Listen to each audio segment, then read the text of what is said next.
afternoon, good morning, good evening. Welcome to Yarmary. Welcome to Full Time Sports Network. Welcome to X. Hope everyone's doing well. We've had a break from Arsenal. Hasn't been a great break from Arsenal, let's be honest, with all the news that's broke, obviously, but it is what it is. Let's try and find some positives, shall we? We play Leicester tomorrow. I don't know if that's a positive or not. I'll be honest. We don't get 3 points tomorrow. The Arsenal fan base will just go into another meltdown.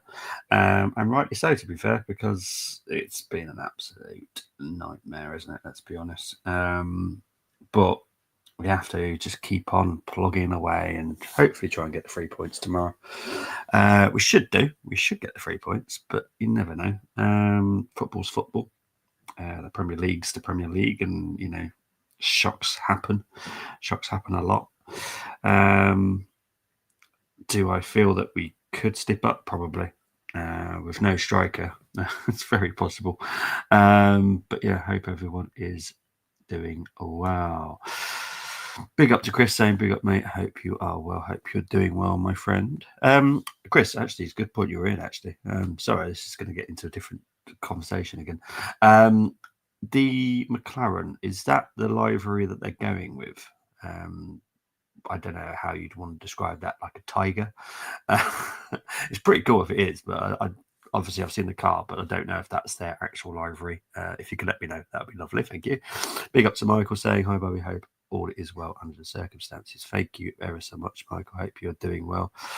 Yeah, it is what it is. We are actively looking to see if there is a solution in the free market. So don't rule us out getting someone in the next week or two. I don't rule it out. We're actively looking. There obviously are some free free players on the market at the moment. But yeah, it's part of it. Oh, okay, cool. Thank you very much, mate. I saw the car and I was like, that's cool if it is, but I know it's early stages, and I know that they do they've changed their liveries quite a little bit in the pre-season time. So, yeah, I'm looking forward to seeing the cars, to be fair. I'm looking forward to Grand Prix this season because, I'll be honest, I ain't looking for the rest of the football season. So, give me F1. Give me F1 now if I can. Anyway, let's move on to the actual game. So, we're playing Leicester, obviously, 12:30 tomorrow. We've played them 35 times since the start of the Premier League, drawn 8 times. Leicester have only beat us 5 times, 4 at home, 1 away. 22 Arsenal wins, 15 at home, just a 7 away, which is, decent, but it's not great. It's obviously a ground that we're not that confident at. So, yeah, we should beat them, but, it's Premier League. Recent meetings at King Power, we beat them 1-0, 2-0. Previous meetings at their ground, but as I said, we do draw with them quite a bit, and that does tend to be at their ground. So yeah, I don't expect to be defeated, but it wouldn't shock me if we did not manage to win, just because of the obvious reasons that we've got. I don't want to keep saying we've got no striker. We have got a striker. His name's Trossard, and that's where he played at Brighton. But for some reason, we just don't use him as a striker. But I don't know. We have got some youth, which you'll see in the chosen lineups that some people have gone for the youth option, and I have no problem with it. We've got 2 players that are actually in decent form for the under-21s and the under-18s, so why not, is what I look at, how I look at it. Pogba, he'd probably sell shirts, right? Definitely not Paul Pogba. There is a striker that we are looking at, and there's obviously a few out there. Obviously, they're all in their 30s, but just for 6 months, I think it's a good idea just to help us get over that line. I'm not saying I have no faith in the kids, because I think 2 of them look extremely sharp and we should at least give them a go. Maybe that is where we'll go in the next couple of games and see how we get on. if the kids, if I don't know how Arteta's going to play this tomorrow, I personally would choose one of the kid options, but I don't think we will. I just, yeah, it's a horrible situation that we've put ourselves in. It's not great, if I'm honest. Well, the football cause will be revealed on 18th of Feb, but Williams just decided to F that Rui and whole thing and revealed theirs. I haven't seen theirs. I need to look at those, to be fair. I'm still all good, to be honest. Had to call some Liverpool fans out for overreacting. Quadruple never be done. And still 7 points clear. Better goal difference. I'm not worried. I'm still confident. No, I don't blame you, mate. And to be fair, the pain that we're going through at the moment obviously helps you guys anyway. But yeah, the FA Cup's the FA Cup. I'll be honest, when you drew with Everton, I think everyone saw a draw or worse coming for Liverpool, only because, not because of Liverpool, but because it's Everton's last ever Merseyside derby at Goodison. Of course they're going to go up for it. Of course they're going to give 110% for every minute that is played out there. Of course they're going to go for it. And I did see a draw coming. So yeah, I've seen some people's reactions to it, and I'm like, why? You do understand what football is, yeah? I can't believe we're not allowed to drop points and have bad games. It happens, grow up. Yeah, 100%. Yeah, Everton goal was painful, slightly over the top. Celebration score and equaliser, but okay, still point granted on Arsenal. Yeah, exactly. And I know a lot of people can differ on the celebrations, but I do get Everton's over celebration. It did mean a lot. Goodison is a great stadium. It's one of the best ones in the Premier League, in my opinion, because it's old school. And obviously they're going to a new one, which, it's nice, but it ain't Goodison, in my opinion. Financially, it's better for them. Obviously, the more seats and all that kind of stuff. But yeah, it is what it is, isn't it? So yeah, that's the recent meetings. Form guide. Let's have a look at the form guide. Obviously, we know what we've been doing. Leicester lost to Everton, beat Tottenham away, lost to Fulham, lost to Crystal Palace, lost to Aston Villa.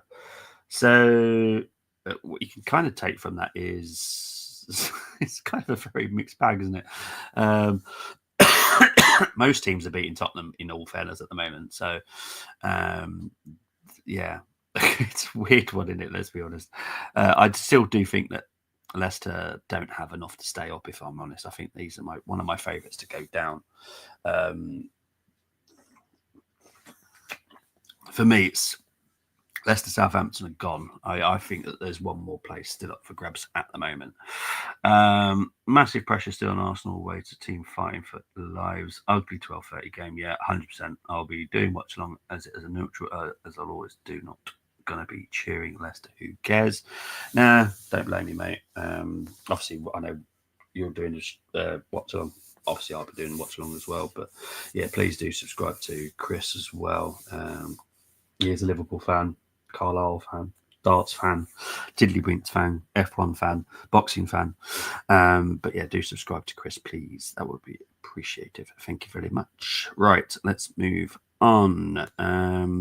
This is how both teams are getting on in the league. We're obviously second. Leicester are 18th. They've won 4, drawn 5, lost 15. Goals scored per game is just the 1 for Leicester. Goal conversion of 11%. Goals conceded per game is 2.2. Chances created per game is 1.9. Just the 1 clean sheet. And that could turn into 2 tomorrow, just saying. Arsenal obviously won 14, drawn 8, lost 2. Goals scored per game is 2. Goal conversion of 15%. Goals conceded per game is 0.9. Chances created per game is 3.3. Clean sheets 8. Home form for Leicester is played 12, won 2, drawn 3, lost 7. Goals scored 11 and 21 goals conceded. Obviously, the important thing for Arsenal is we've played 12 away, won 6, drawn 4, lost 2. Goals scored 22. Goals conceded 12. Average possession per game for Leicester is 45.9% compared to Arsenal's 54.8%. XG is 23.5 for Leicester. Arsenal's is 39.8. Shots on target per game is 3.1 compared to Arsenal's 5.1. Accuracy in passes is 349.9 per game, which is 82% accuracy. Arsenal's is 408.5, 86% accuracy.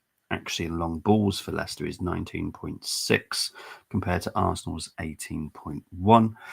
Accuracy in crosses per game is 4 for Leicester, 4.9 for Arsenal. XG conceded 47.5 for Leicester compared to Arsenal's 21.4. Fouls per match is 11.1 for Leicester, 11.3 for the Arsenal. Goals. Arsenal, it's 49, 35 from open play, 10 set pieces, 2 penalties and 2 own goals. For Leicester, it's 19 from open play, just the 4 set pieces, 0 free kicks, 2 penalties and 0 on goals. Obviously, I get this. I would be getting the ball to try and even snatch a winner. Deserved to end.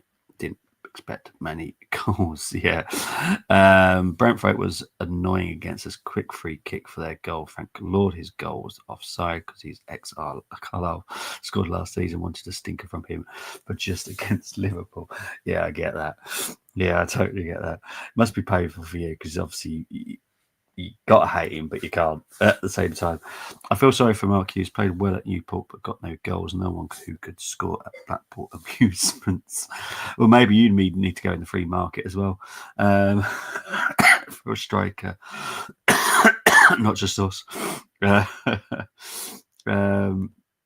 Right, injury list. Sorry, Arsenal fans have got no great news on this. We'll go to Leicester's first. Souttar is out till late February. Pierre is out till mid-March. Fatawu is out till early August. And Edouard is currently a doubt. For Arsenal, Tomiyasu is out till early March at the moment. That could change because they're considering an operation. Martinez is out till late March. Saka is now out to late April. That is the latest that he should be back at the moment. So that has changed.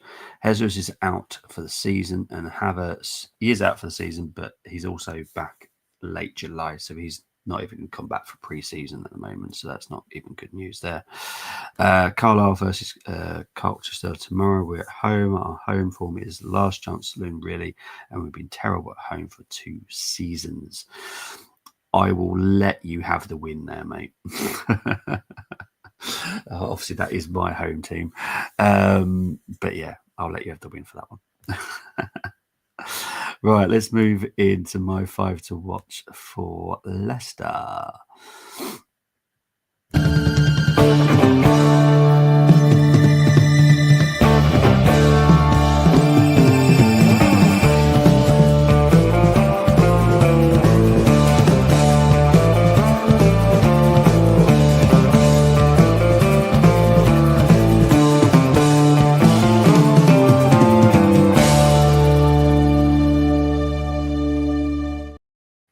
So it's mainly, it's not. I'm not saying that their defense is bad. There was Christensen that I like, Justin I like as well, but I'm going by how I think this game will play out, which I feel that if we don't win the midfield, we are going to struggle even more because obviously our front line is lacking in depth badly, and I just feel that they get a chance or two that could really hurt us because I feel if like Leicester went up 2-0, we would stand 0 chance, in my opinion, obviously. So you got Sumer and Ndidi, the 2 little bouncers in their midfield. Ndidi is a very good player. I'm still shocked that he just at Leicester level. Sumer, to be fair, also is a very good player. So yeah, 2 very good midfielders they've got there. Buonate, obviously got him from Brighton. Hit and miss, if I'm honest, but on his day, he's an absolute pain in the butt. Elkanus, he looks really good. He's only 20 as well. He looks like he has a very bright future, so he's one to keep an eye out for. And how can I not mention Mr. Vardy? He's 38 years old. He's got 7 goals. He's doing all right, isn't he? But yeah, wow, Saka won. Yeah, Saka's out for longer now. Obviously, it was late Feb. It's now gone out to late April now, so that's really is a big blow to Arsenal. Culture having better season than previous seasons for once with their current state. I know it's amazing, isn't it? I'm resigned to relegation. Unfortunately, we can't bloody score our chances. Not even Hughes' fault. Impossible job. I'll let him off, but everyone else has got it from me. No, I agree. Yeah, he's if you're going to make the appointment, make it at the beginning of January. Don't make it at the end where literally you can't do nothing. He's got everything he's he's not a miracle maker. Let's put it that way. Right, so the battles. Oh, this is just painful to read, if I'm honest. Right, obviously, Thomas Partey against the 2 bouncers. Raya, Hermansen, 2 goalkeepers. Hermansen's having a very good season. His distribution's a bit awful, if I'm honest. So you need to put some pressure on that. You probably get a chance or 2. But this is where it gets painful. Oh, dear. Yeah. Yeah, I got no words. Obviously, with Havertz out, Saka's out, Martinelli's out. They're our top 3 goal scorers. It's then going down to the Trossard, who's the next one, which I think is joint 5th. I think, if I remember correctly. I was thinking, well, where's Odegaard? But Odegaard is nowhere near here. He would need to get a good few goals in the next few games to even be on this list. Whilst Havertz and Saka are out. I don't see it happening, if I'm honest. But 4 goals in 24 games for Trossard. Obviously not good, but he's our top goal scorer now, so it is what it is. The magic maker is Declan for us with 5 assists in 22 games. Obviously, Saka is the top one, but obviously he's out injured, so obviously I'm not going to talk about someone that's injured. Vardy is their top goal scorer with 7 goals in 22 games, and Ndidi has 4 assists in 15 games for Leicester. So, yeah, not too bad. Vardy is like Rocky Balboa, just Chisora fighting him this past weekend. Yeah, to be fair, not a lot of people like him. I think he's very good mainly because he's come through the whole situation. Would you give Sago Jr. a chance in front 3? Not saying to start, but come off the bench. Yeah, we've got a couple. Ismail Kabia is another one. Butler, Oadeji, Anus, who's a 17-year-old kid. He's been doing very well in the under-18s. And you'll see this in a minute. A lot of people have gone for different ones. Sago Jr. has actually not been picked, mainly because he went out on loan, and his loan wasn't the greatest. So, yeah. But Butler Obadeji is doing very well in the under-21s, and Anu is doing very well in the under-18s. So, personally, I'd give David a go. And Ismail, also, I would give him a go just because he looks so good in pre-season. He's been doing very well in the under-21s and the under-18s. So, stick with what we know. And like I've said, and I've said this countless times on all streams, that the way that we're set up with our youth teams is exactly how Arteta plays football. So they would have no problem stepping in to a role in the men's team because they've been doing it in the kids' team anyway. So I don't have an issue with it, if I'm honest, but it is what it is. We don't know Arsenal could do well now with them injuries. Bradford being called Andy Cook FC, who's out for season since injury. Bradford actually got better results. But there you go. Well, this is the thing. I will not be surprised if Arsenal actually start performing rather well, because we have to play a different way now. We have to. There is no...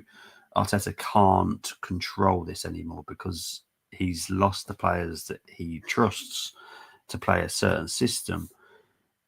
You can't do that with people that you don't really know very well. Unless this is my big fear is the front three tomorrow is literally Trossard, Sterling, and Nwaneri. If that's the front three, then it's literally the same again. It's trying to fit a round object into a square hole. It's going to be ridiculous, but it is what it is. I really didn't want to do a stream about the whole situation because I'd just end up swearing constantly on the whole stream, if I'm honest. It's just let the Arsenal fans have their meltdowns. Let's just let the results speak for ourselves at the moment.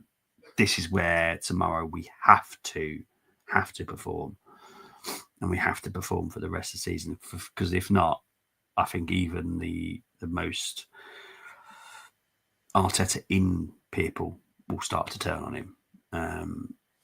Everyone knows where I stand on it. I'm done with him. I just don't think he's ever going to get us over the line. But it's just he has to do something this season now. So it is what it is. Starting 11 should be easier to pick now with injuries you got, unless Arteta goes for the crazy idea up front. I hope he does go up with the crazy idea up front, mate, but I don't think he will. I don't think he's brave enough. But we'll see. We'll see. But these are the crazy ones that have gone for a team. Let's get into it.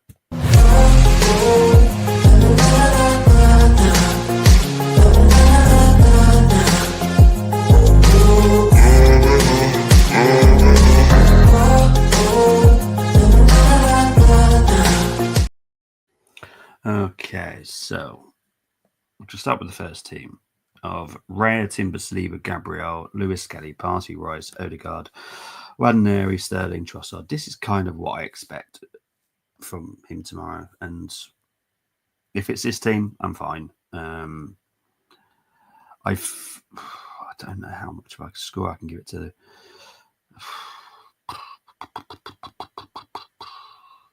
I'm going to have to give it an 8 because I can't really mark it down. I definitely can't mark it up. So, yeah, an 8 for that one.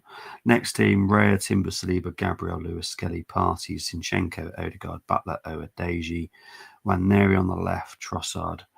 Okay, I like this one as well. And I do look, Rice has been great, but we do need to start rotating. Because there are players with knocks in our team. So we have to start rotating some, because if not, we're going to lose a couple more and we're going to be totally screwed. We're screwed now, but we're not totally screwed yet. But yeah, so I have no issues with resting players. I know that we're not playing every single 3 days now, but, just still take some players out the firing line just a little bit. Give him a little bit of a rest. Rice can come on for 30 minutes if needed. But if not, just totally rest him. So this team's going to get a...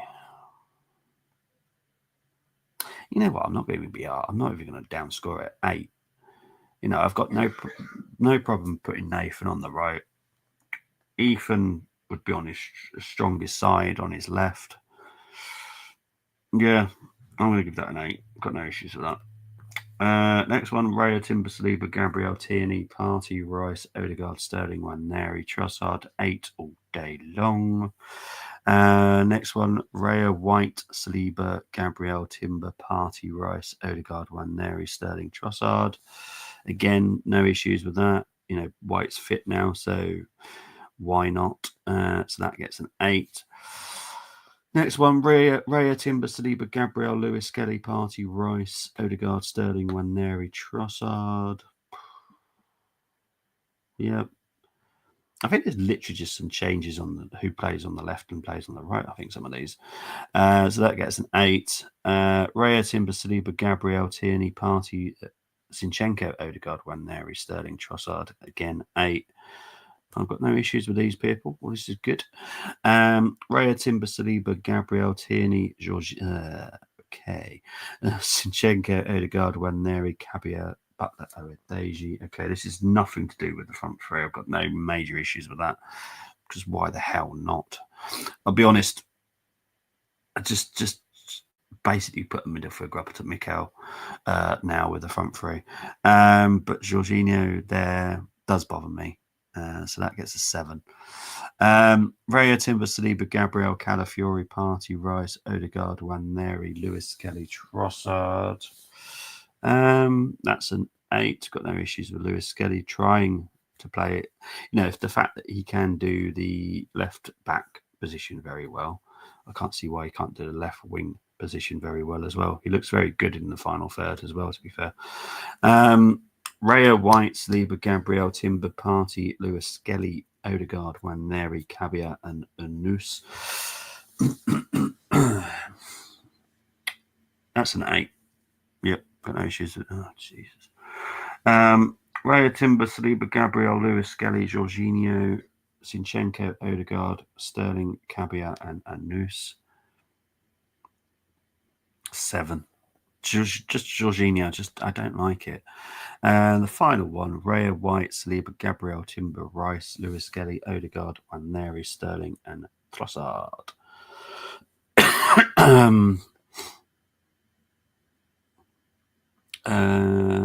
Yeah, that gets an 8 as well. Got no issues with that.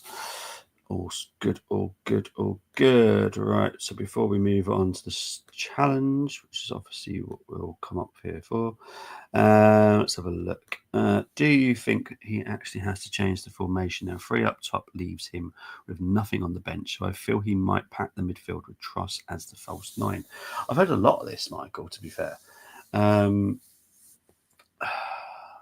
I don't rule out anything with Mikel. Personally, and I've just seen quite a few people do it. Trust the youth. I've been calling for it. Brenny's been calling for it all season. We've trusted a couple of them, Lewis Skelly and Waneri. Trust a few more. We have got good players, and just because people don't talk about them doesn't mean they're not good. They are good. So just trust them. That's how I look at it. But I've got a feeling Mikel will change the way that we play and probably play with a false 9. I have heard this being mentioned a few times. Big up to Dean saying, good evening, Bobby. I don't know why we are crying. We have that. They couldn't score. Anyway, very true. I do find it quite funny that everyone that was hating on Kai are the ones now crying because we have no Kai. All I would say is don't mess with the football gods, because they come down and bite you on the butt very, very, very big time. So many layers to the Kai situation. I hope the end of the season review the club will hold will be open and frank. Arteta's squad management over the past 3 seasons has finally bit us on the butt. I agree. I totally expect Tim, Richard, Josh as well. Obviously, Josh will be leading the review at the end of the season. And I do hope that Flo stands up for herself, because Flo has warned Mikel countless times this season regarding picking players.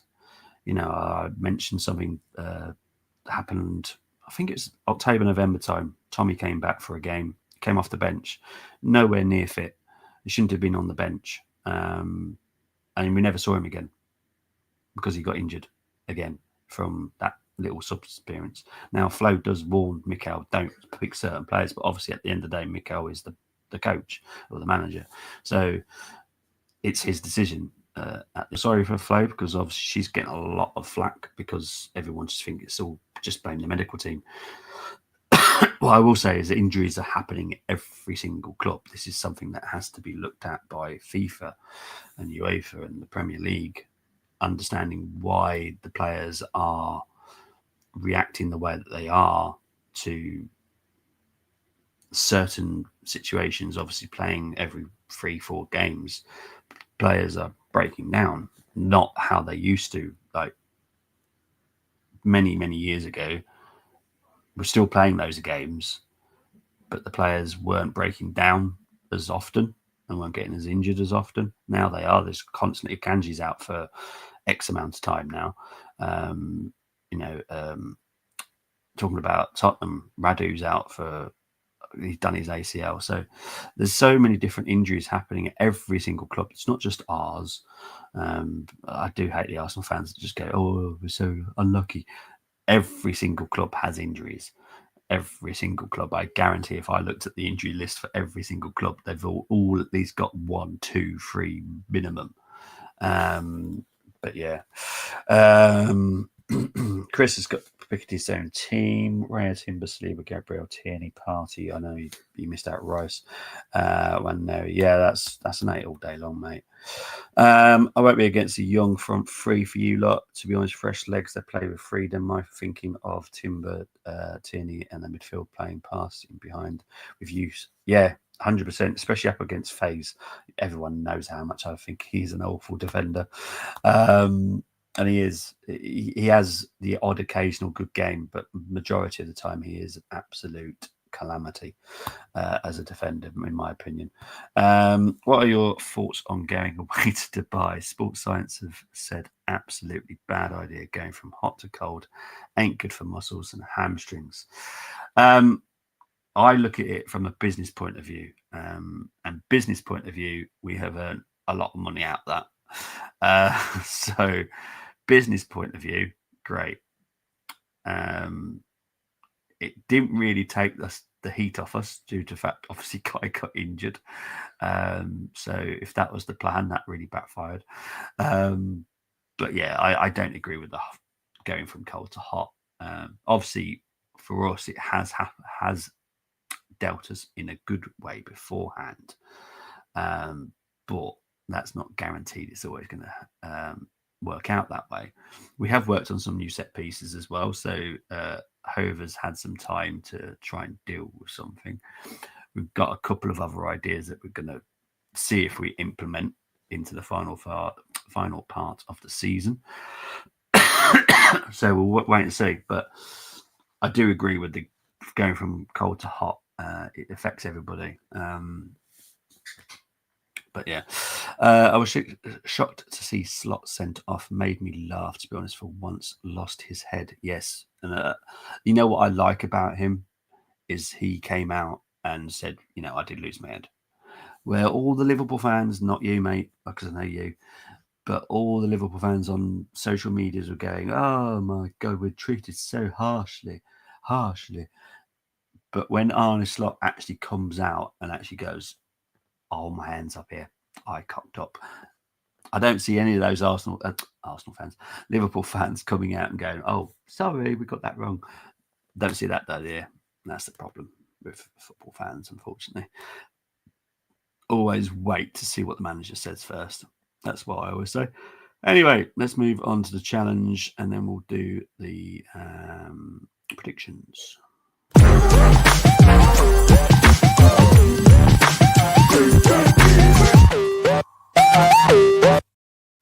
Okay, so for people that are new to this, you have got to choose 6 from the Arsenal, 5 from the opposition. No unavailable players. 1 defender, 1 midfielder, 1 forward from the opposition must be selected. Once you select a player, you cannot swap him.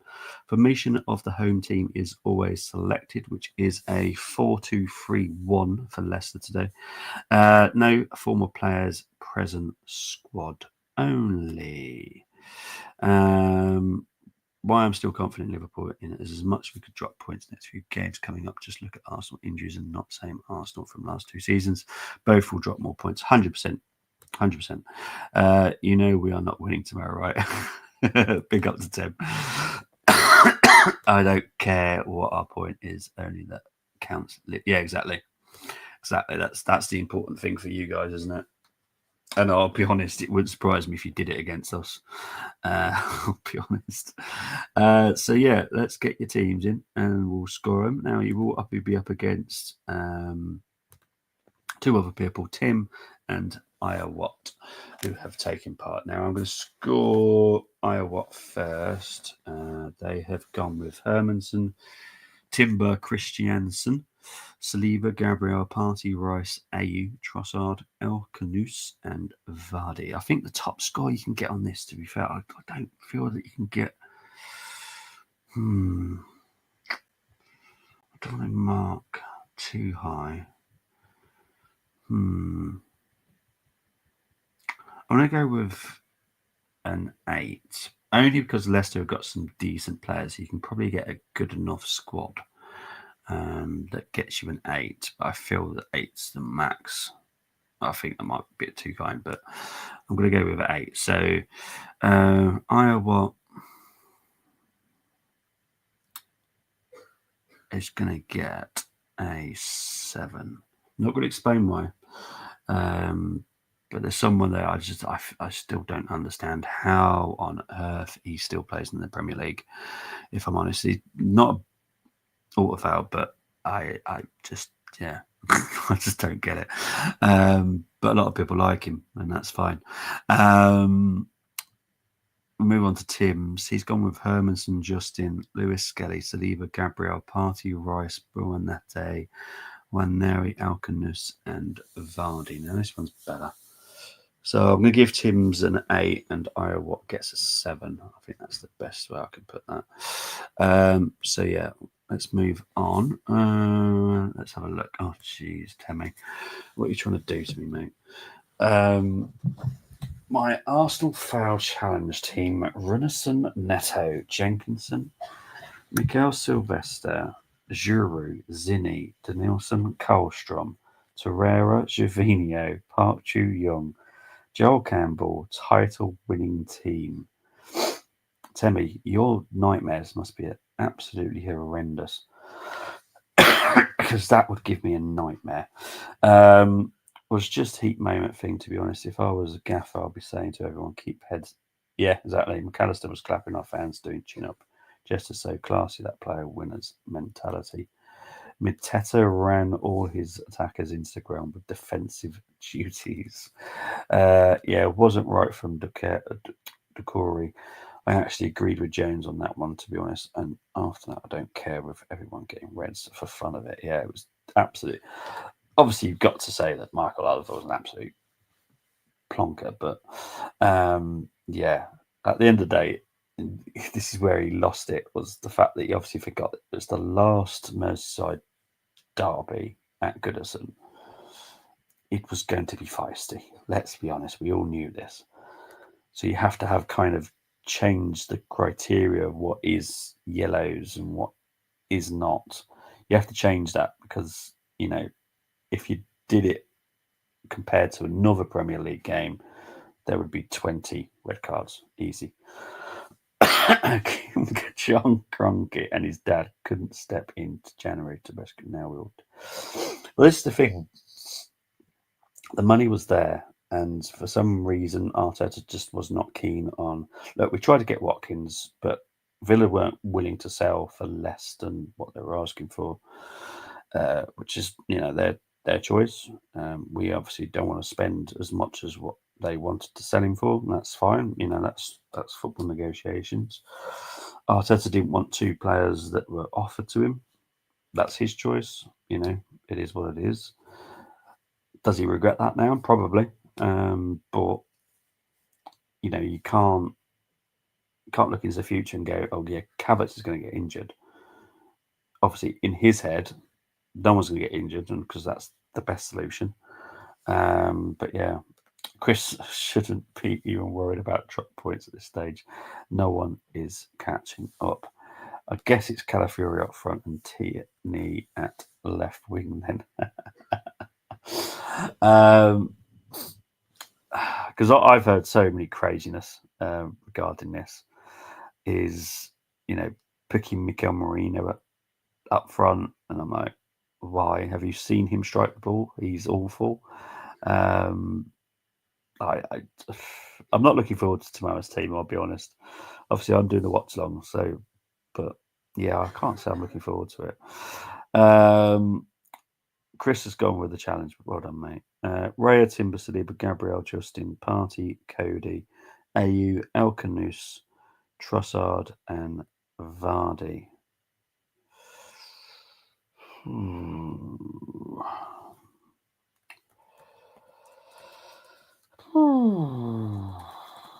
I'm trying to think here.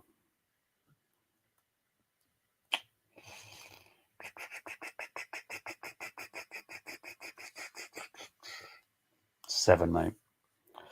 Not going to explain why and why you've been down marked, but there's a certain player in there that I just feel like how. That's not your fault. I just don't rate him at all. Phase 5 apparently means Spanish Fellaini up front. I know, it's mad. I hope this is so wrong. But then you've also got to think he's got to do something, because that guy just is not a midfielder. Not in the way that we play football anyway. So maybe could he be a striker? Well, I don't know. Maybe. I personally would probably put Calafiori up there. But yeah, big up to my pod brother. Hope you're doing well, pod brother. Right, so we're going to get into predictions. I honestly haven't got a clue. I haven't got a clue. And the reason I don't have a clue is because I just don't know how Arteta's going to play this. See, Temmy's asking which youth team. Now, as I said, Anus, I'd give him a go. Nathan, I'd give him a go. I'd even give Ismail Kabir a go. Sago Jr., Chris mentioned earlier. Obviously, they're left wingers, but that then puts Trossard up front. So, and it also gives us a bit of a chance to actually have a bit of rotation now and then, which we do need to do. But yeah. Was hard to pick with it. Yeah, 100% it's hard, this one, mate. Right, Temmy's going for 2-1 to Leicester. A Vardy dagger, can definitely see that. Brenny's going with 1-0. Chris going for 2-1 to the Arsenal. 12:30 games are ugly games. 100%. The weird thing is I'm doing 2 12:30s this weekend because the North London derby's on a Sunday for the WSL. So yeah, it's another one. There isn't even any reverse. I just got don't worry about it. I honestly haven't got a clue. I haven't got a clue. I don't know what to go with. I'm going to go with.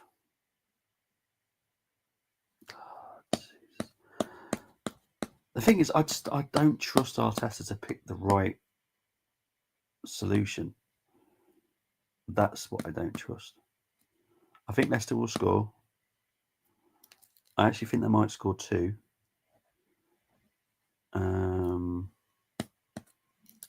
So I'm going to go with 2-2.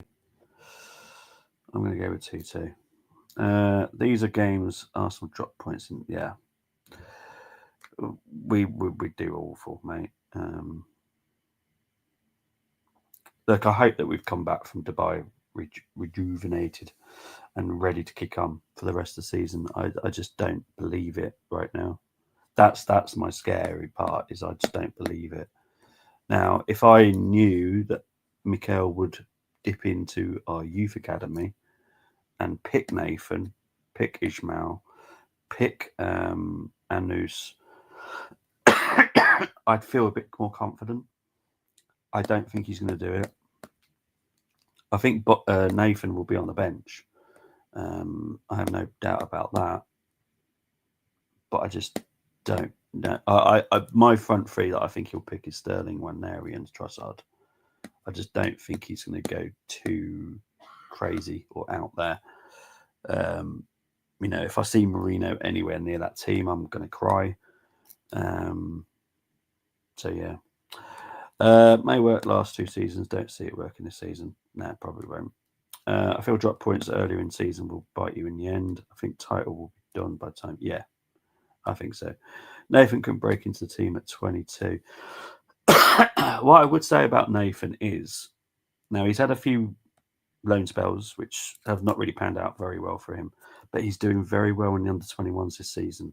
And I know it was only like a minute, but that 1 minute showed me how much excitement and how much energy he's got to play with for Arsenal, which for me is important.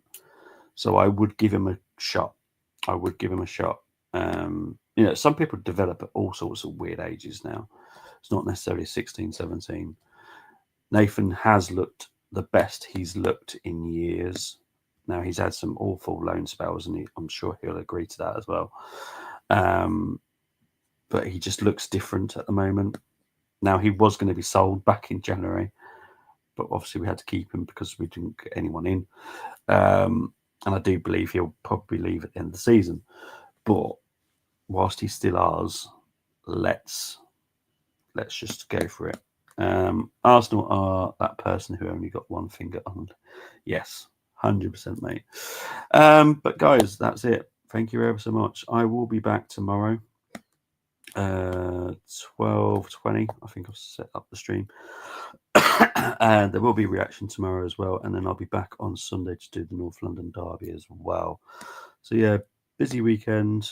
There are shows being planned as well, but it's finding time to do it at the moment. But we'll do what we can when we can. So yeah, appreciate it, everyone. Speak to you later. I shall see you tomorrow. Take care. Bye-bye.